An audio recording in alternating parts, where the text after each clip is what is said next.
try my recipe and I wish you will love it. Okay, thank you so much. Enjoy everyone. Thank you po. Yun lang naman. Maraming salamat sa mga nag-register sa bagong camper. Sobra. Siyempre. At hindi namin alam na ganito karami. So ako rin kasi naghahawak kami ng wife ko ang naghahawak na yung registration. So sobra yung pagod. Maraming salamat sa inyo. Okay na to!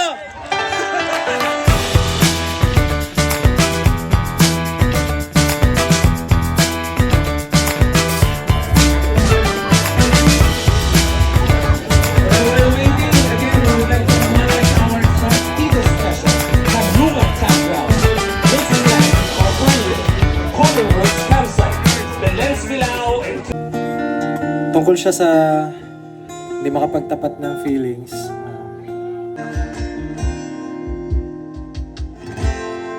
Ika'y lubusang nakilala, lumang